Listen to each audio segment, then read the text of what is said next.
Nandito tayo sa ating garden, no? Kung inyong nakikita dati sa video ko ay maganda. Pumangit po siya gawa ng mga higad.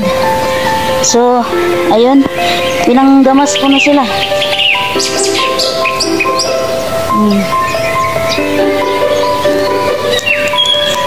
At syempre yung nakukuha natin na pwede pang pakinabangan. Ito. So, pwede natin itong gulayin mga katibors. Kasi pwede pa naman eh. So, yun. At saka, ang ititira ko lang siguro dito yung papaya. Tapos magtatanim tayo ng panibagong talbos, no? Yan. Yung papaya kasi na yan ay, kaya mababa pa lang namumunga na kasi siya po ay tinatawag na Hawaii, no? Yung sabi Hawaii daw. So, para hindi masayang, so yan, meron tayong gugupang gulay pa. Napakasukal na po kasi, oh. Sobra.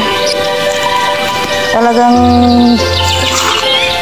ang mahirap naman din eh kung yung ano ipasukin tayo ng ahas, di ba? Kaya tinanggal na lang natin to.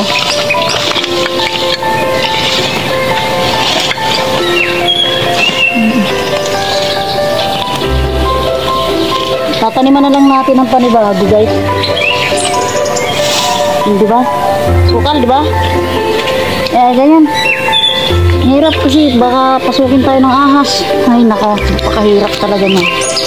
Si Lola pa naman takot na. Bukas nga lang ang bintana din eh. Ay nag-aalburuto na yan na isara.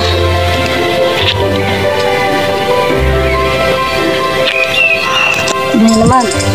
Kahirap naman talaga, oh.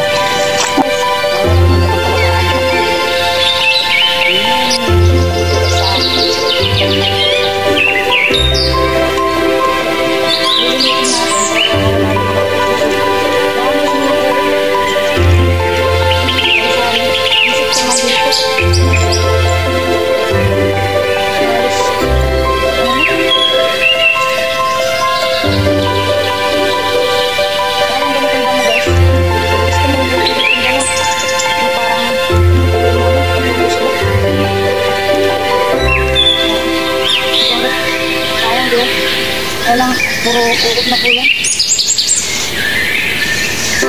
Mga dahon sana ng kalabasa, puro uod eh.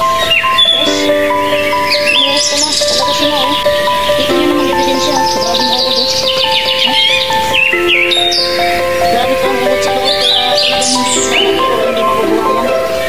Hindi mo maano. Mabubuhat ng kalabasa. Hindi mo uod. Kaya halos talagang ginampas ko na lahat.